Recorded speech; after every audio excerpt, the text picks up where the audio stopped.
Hello student, next part करते हैं और इसमें हम पढ़ रहे थे गणराज्यों के बारे में। ठीक है, कैसे गणराज्यों का विकास हुआ, तो उसमें एग्रीकल्चर, उसमें कृषि कैसे होती थी। There are two major change in agriculture. जो पहले का और अब का एग्रीकल्चर पैटर्न था उसमें दो तरह के चेंज आए। टाइम टू टाइम जो है हर चीज़ बदलती रहती है बच्चों। One was the growing use of iron plug shares. अब जो हल है ना उसमें लोहे का प्रयोग होने लगा। पहले बताते हैं कि लोहे से वाकिफ नहीं था इंसान, लकड़ी के हलों का प्रयोग करता था। बाद में हल में वो लोहे का प्रयोग करने लगा। उसके बाद उससे क्या हुआ, जो ज़्यादा मात्रा में वो लैंड कल्टीवेट कर सकता था, लैंड को प्लग कर सकता था, और जो भारी मृदा होती उसको भी टर्न करके अच्छे ढंग से खेती कर सकता था। प्रोडक्शन ज़्यादा होगी इससे। This meant that heavy clayey soil could be turned over better than with a wooden ploughshare. और इसका मतलब ये है कि जो लोहा है उससे हैवी और इवन क्लेली सोयल भी आसानी से पलटी जा सकती थी, जो वुडन से बने हुए प्लग शेयर हल से संभव नहीं था। सो दैट अगर आपने हल देखा हो तो ज़्यादा तो मैं सही ढंग से नहीं बना पाऊँगी, ऐसे उसमें तिरछा होता है, ऐसे गले में ये और आगे ये ऐसे यहाँ बैल जोते जाते हैं, यहाँ किसान उसको इस तरह की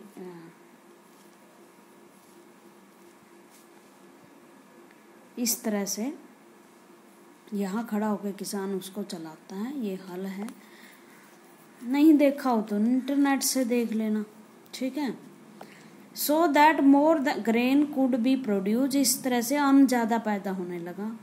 second, people begin transplanting paddies. और अब इससे जो ऐसी खेती की जाने लगी जो अन्न के रूप में ज़्यादा प्रयोग होती थी, जैसे धान की खेती। This meant that instead of scattering seed on the ground. इसका मतलब ये था अब जमीन पे वो जैसे बीज बोने के तरीके होते हैं ना, एक तो हल के द्वारा या ट्रैक्टर के द्वारा बोया जाए, एक वैसे ही फेंक के बीज बोया जाए, जिसे हिंदी में छांट देकर कहते हैं, छांट देकर बीज बोना। ठीक है। तो इस तरह स्कैटरिंग बीज फेंकने की बजाय हल से उसको अच्छे गहरे में बो दिया जाता था और वो प्लांट उससे स्प्राउट हो जाता। स्प्राउट का मतलब उससे वो पौधा फूट पड़ता। Sapling were grown and then planted in the field. जैसे धान होते हैं ना, पहले उनकी प्योद तैयार की जाती है इतने के एरिए में, उसके बाद उसको उखाड़ कर सारे खेत में उगाया जाता है। तो इससे ये काम आसान हो गया। This led to increase production as many more plant survives. क्योंकि इससे प्लांट में प्रोडक्शन ज़्यादा हुआ। However it was back breaking work. लेकिन ये कमर तोड़ वर्क था, मतलब इसमें हार्ड वर्किंग बहुत ज़्यादा थी, काम बहुत ज़्यादा में मेहनत बहुत लगती थी। तो आदमियों को गुलाम बनाना शुरू कर दिया। गुलाम, मैन और वोमेन को गुलामी के दास जिसे बोलते हैं, दास दासी के रूप में रखा जाता था। अब तो दास प्रथा बैन है, कहीं संसार में दास आप रख नहीं सकते। And landless. देखो, नौकर और दास में फर्क होता है। दास तो खरीद लिया जाता है, उसका अपने कोई राइट्स वगैरह नहीं होते, वो काम छोड़कर जा नहीं सकता। लेकिन जो नौकर है वो नौकरी पे होता है, नौकरी छोड़ सकता है। एंड लैंडलेस एग्रीकल्चर लेबर है, कर्मकार्स had to do this work. या जो कर्मकार होते थे, मतलब जो लेबर होते थे, वो काम करते थे। अब हम मगध के बारे में, मैंने बताया ना बहुत सारे गणराज्यों में मगध सबसे इम्पोर्टेंट था, सबसे शक्तिशाली था। मैप पे पाओगे तो ये बिहार में के पाटलिपुत्र है ना, वहाँ मिलता है। मैप में से देखो तो मगध के बारे में हम देखते हैं। फिर भी मैं आपको दिखा देती हूँ मगध कहाँ है। ये लो, ये जो क्षेत्र है ये मगध है। ठीक है। आजकल ये बिहार झारखंड का क्षेत्र है।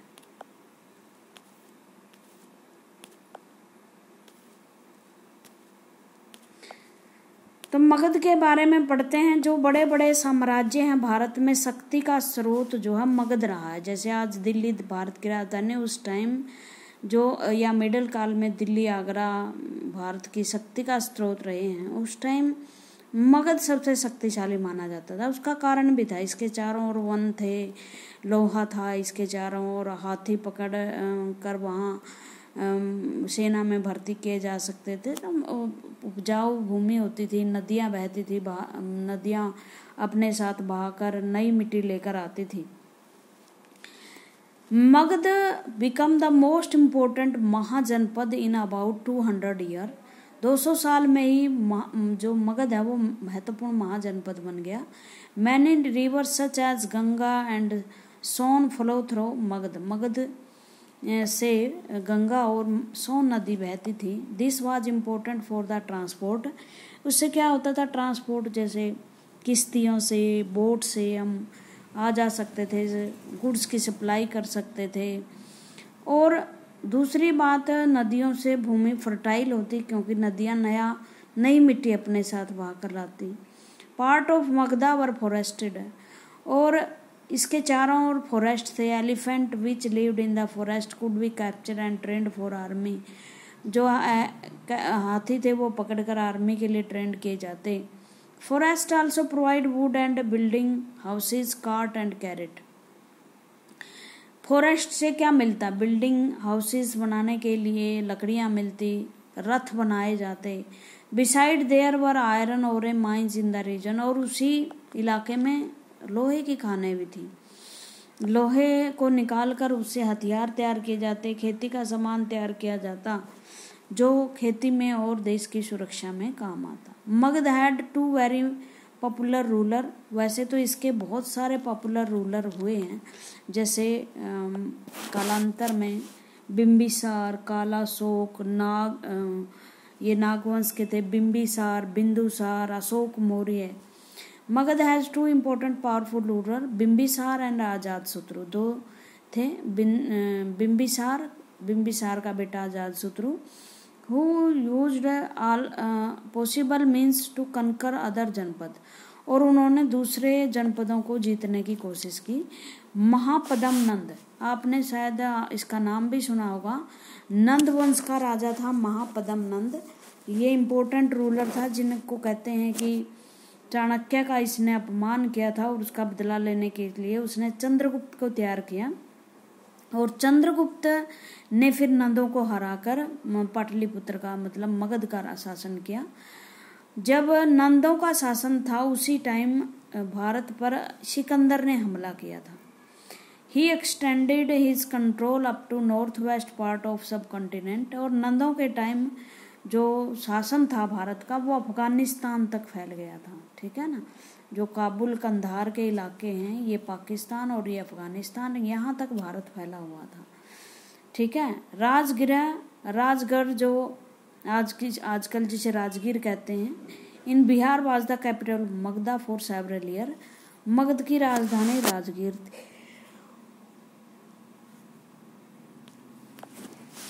Letter the capital was shifted to Pataliputra. वर्तमान में बिहार की राजधानी बताओ मुझे क्या है, कमेंट में लिख देना बिहार की राजधानी क्या है। पटना जो पटलिपुत्र है वो उसकी राजधानी बनी बाद में। More than 2300 year ago the ruler named Alexander. 2300 साल पहले, लगभग 300 ईसा पूर्व, एग्जेलेंडर जो यूनान का था और वो मैकेडोनिया में रहता था इन यूरोप में, wanted to become the world conquer. वह विश्व विजेता बनना चाहता था। विश्व विजेता मतलब सारे विश्व को वो जीतना चाहता था। ठीक है, of course he did conquer the world but did not conquer part of Egypt and west Asia. सारे संसार को जीतने के बाद भी वो इजिप्ट और West Asia and come up to Egypt, और इजिप्ट आज का मिस्र है, वेस्ट एशिया मतलब वो किधर से आया था, जो ये पार्ट है यहाँ से आया था सिकंदर। अगर आप आगे इसके जाओगे तो यूरोपियन देश आ जाते हैं, मिडिल ईस्ट के देश आएंगे, फिर यूरोपियन देश आएंगे। तो ये इस रास्ते भारत में आया और उसके बाद इंडिया में प्रवेश किया। इंडिया में जो आम्बी थे, आम्बी शासक थे, वो यहाँ के शासक थे, इन्होंने इसके साथ संधि कर ली। ये जानबूझकर आम्बी जो आम्बी राज थे उसने बुलाया था इसको सिकंदर को कि आओ और आप भारत पर आक्रमण करो, मैं आपके लिए दरबार खोल देता हूँ, और आप है ना ऐसा करना, फिर केकई जो नरेश है पुरु उसको हराना। और इस तरह से अधीनता स्वीकार कर ली थी जैसे सिकंदर भारत में आया। लेकिन सिकंदर जल्दी ही भारत से वापस चला गया, क्योंकि इसके सैनिकों ने लड़ने से इनकार कर दिया था, बहुत सारे सैनिक मारे गए थे। और बीच में ही जाते जाते अपने देश भी पहुंचा नहीं था, वह बीच में ही उसकी डेथ हो गई थी। ठीक है। उसके बाद सिकंदर के बाद भारत में जो सिकंदर ने ब्यास नदी पर पुरु नामक राजा को हराया था, और पूछा कि आपके साथ कैसा व्यवहार किया जाए। तो पुरु ने यही कहा था कि मेरे साथ वही व्यवहार किया जाए जो आप एक राजा का राजा से करते हैं। तो कहते हैं कि एक जलैंडर ने उसके साथ भी संधि कर ली थी। ठीक है। बैंक ऑफ ब्यास नदी के पास पहुंचा। When he wanted to march further eastward his soldier refused. जैसे ही वह ईस्ट की तरफ और पहुंचा, क्योंकि उसी टाइम देखो जे यहाँ से भारत में कोई भी प्रवेश करता है, ये भारत का इलाका है, यहाँ सिंधु नदी बहती है, और सिंधु नदी के साथ 5 और महानदी हैं, झेलम है, चिनाब है, सतलुज है, रावी। इनको पार करना कोई आसान चीज नहीं है। तो उसके सैनिकों ने रिफ्यूज कर दिया था कि नहीं, हम आगे नहीं बढ़ेंगे। They were scared as they had heard that the ruler of India had a vast army of foot soldiers, chariots and elephant. ये कहते हैं कि वो डर गए थे, क्योंकि उन्होंने सुना था कि वो बहुत सारे इंडिया के जो सैनिक हैं, आर्मी है उनकी बहुत बड़ी हैं, जो राजा हैं उनके रथ हैं और एलिफेंट। ठीक है। ये आपने पढ़ा किसके बारे में? ये पढ़ा आपने मगध के बारे में। अब हम वज्जी को देखते हैं। While Magध became a powerful kingdom, Vajji with its capital as at Vaishali Bihar. Bihar में जो वैशाली है उसको हम वज्जी कहते थे पहले। Was under different form of the government। वहाँ पर राजा राज नहीं करते थे, वहाँ पर जो लोग होते थे वही शासन करते थे। ठीक है। इसलिए वो क्या था, एक गणराज्य था। जैसे भारत एक गणतंत्र है ना, क्योंकि उसमें चुना हुआ जो हेड है वो राजा नहीं है, बल्कि लोगों के द्वारा चुना हुआ हेड है। इसलिए जो वज्जी था वो भी एक गणराज्य था, मतलब उसका शासन लोगों द्वारा लोगों के चुने हुए प्रतिनिधियों द्वारा चलाया जाता था। ओके। तो नोन एज गणा और संगना। इन ए गण और संगना there were not one but many rulers. मतलब वहाँ एक रूलर नहीं होता, बहुत सारे रूलर होते हैं। Sometimes even man 1000 of man rule together. हजारों आदमी एक साथ रूल करते हैं, जैसे डेमोक्रेसी है ना, जिसमें चुने हुए लोग राजा करते हैं, इस तरह से। ईच वाज नोन एज राजा। हर एक को राजा कहा जाता है। This Raja performed ritual together. ये एक दूसरे के साथ रिचुअल जो यज्ञ वगैरह है वो करते हैं। They also met to assemble. वो एक साथ इकट्ठे होते हैं, सभा बैठते हैं। जितने भी डिसीजन लिए जाते हैं सारे आपस में मिल बैठ कर लिए जाते हैं। देखो फर्क है ना, महाजनपद में तो क्या था, राजा राज करता है, उसके थोड़े से मंत्री होते हैं, वही आपस में डिस्कशन करके डिबेट्स वगैरह करके निर्णय ले लेते हैं। बट जो गण होते हैं ना, उनमें ऐसा नहीं होता। उनमें तो जितने भी लोग होते हैं सारे मिल बैठकर डिस्कशन करते हैं, फैसले लेते हैं। और जब कोई आर्मी अटैक करती है तो वो मिलकर उसका सामना करते हैं। हाउएवर वुमेन दास एंड कर्मकार could not participate in this assembly. लेकिन वुमेन्स और कर्मकार, वुमेन्स की यहीं से तो पतन शुरू हो गया था, उनको समाज में महत्वपूर्ण दर्जा नहीं दिया गया था। इन असेंबलियों में वो इकट्ठे नहीं होते थे। Both the Buddha and Mahavira about whom you will read in chapter 6 belong to gana and sangha. जो महावीर जिन्होंने जैन धर्म की स्थापना की और जो बुद्ध थे उन्होंने बौद्ध धर्म की स्थापना करी, वो दोनों ही संघ और राजाओं से, गणों से संबंधित थे, राजाओं से नहीं। Some of the most vivid description of life in संघ can be found in Buddhist book। और बुद्ध की जो बुक है जिसे विनय पटक, सूत पटक जैसी वो हैं, आगम भी कहते हैं उन्हें, उनमें संघ के बारे में ज़्यादातर चीज़ें दी गई हैं। गण it use for a group that has many member, एक ऐसा ग्रुप जिसमें बहुत सारे मेंबर हैं। और संघ मीन्स ऑर्गेनाइजेशन, एसोसिएशन, जैसे स्टूडेंट्स का संघ हो गया, किसानों का संघ हो गया, इस तरह से। उसके बाद है this is account of Vajji for the Digha Nikaya एक पुस्तक है, बुद्धिस्ट पुस्तक है, which contain some of speech of Buddha, जिसमें बहुत सारे बुद्ध की स्पीचेस हैं। दीज वर रिटन इन 2300 साल पहले ये लिखी गई है। ठीक है। अजात शत्रु एंड द वजीज, अजात शत्रु जो वज्जी का दुश्मन था वो उस पर अटैक करना चाहता था। उसने minister of Vassakara to the Buddha to get his advice on the matter, उसने वो ऐसे अटैक नहीं कर रहा था, लेकिन उसने बुद्धा के पास अपना जो मिनिस्टर है वस्कारा नाम का उसको भेजा और एडवाइस मांगी कि क्या करें। बुद्ध ने कहा whether the Vajji meet frequently in full assembly, when he heard that they did he replied that the Vajji would continue to prosper as long as। वो कहते हैं कि बुद्धा ने पूछा कि क्या वज्जी अब भी असेंबलीज में मिलते हैं, मतलब वहाँ प्रॉपर तरीके से मीटिंग होती हैं, क्या वो एक दूसरे की बात सुनते हैं, क्या वो अब भी प्रोस्पेर हैं, मतलब समृद्ध होते जा रहे हैं। They held full and frequent public assemblies, they meet as active together, क्या वो अब भी सभा समितियों में बैठकर निर्णय लेते हैं, क्या वो अब भी इकट्ठे काम करते हैं, क्या अब भी दे फॉलोड इस्टेब्लिश रूल्स, क्या उन्होंने कानून बना लिए हैं। They respect support and listen to other, क्या वो बड़ों की बातें सुनते हैं और रिस्पेक्ट करते हैं। Vajji women were not held force और कैप्चर, उनको वुमेन्स को जबरदस्ती जीता नहीं जाता होगा। चैतन्य local shrine was maintain in both towns and village, चैतन्य का मतलब होते हैं जहाँ पर बुद्धिस्ट रहते हैं, क्या वो अभी भी लोकल्स के द्वारा मेंटेन किए जाते हैं। तो वो कहता है wise saint were followed, different belief were respected and allow to enter the lives of the freely, और ये बताया गया बुद्ध को कि वहाँ तो अब भी संत आते हैं और बहुत सारी दूर दूर से यह इकट्ठे होते हैं। उसके बाद है raja of powerful king try to conquer the sangha, राजा और पावरफुल किंगडम ने संघों को कनकर करने की, उनको जीतने की कोशिश की। Nevertheless these lasted for a very long time, लेकिन ये लंबे समय तक नहीं चला। टिल 1500 साल पहले when the last of ganas and sangha were conquered by the, जो लास्ट संघ और कनकर किया गया उनको 1500 साल पहले सभी संघों को कनकर कर लिया गया था।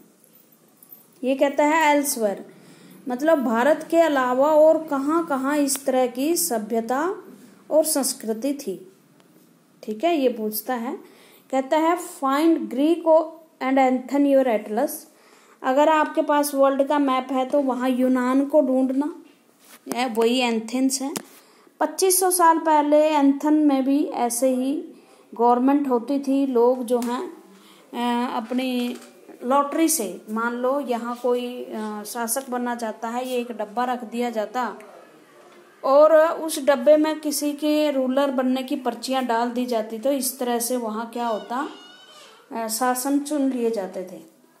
ठीक है, और इस सिस्टम को वो डेमोक्रेसी बोलते थे। प्लेटो ने इसका बहुत विरोध किया बाद में, क्योंकि ये जो 30 व्यक्ति थे ये गलत रूप से चुने जाते, इनकी कोई क्वालिफिकेशन तो होती नहीं थी, किसको जो मर्जी पर्ची डाल देता था, और इस वजह से जो मतलब बेकार लोग थे वो भी राजा बन जाते थे पर्चियों के माध्यम से।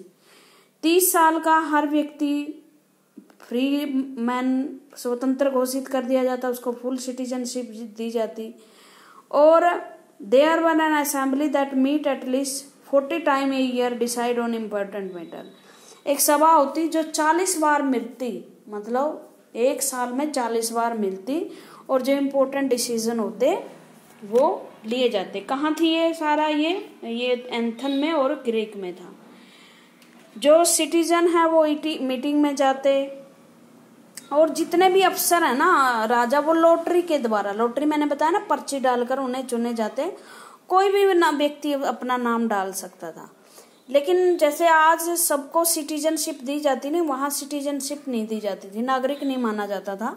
सिर्फ जो आर्मी के लोग थे, आर्मी में भर्ती होते थे, राजा होते थे, उनको सिटीजन मान लिया जाता था। औरतों को, दासों को, उनको सिटीजन नहीं माना जाता था। ठीक है।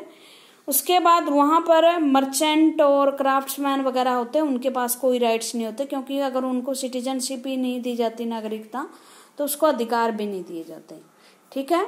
Besides there were several thousand slaves. दास प्रथा तक वहाँ बड़े महत्व थी। दास प्रथा तक को ऐसा माना जाता था कि राजा तो जब भी देश के लिए काम करेगा ना, जब दास उसके लिए काम करेंगे, तो दासों को वहाँ एक अच्छी संस्था माना जाती थी। ये आपका चैप्टर पूरा हो गया। Thank you very much.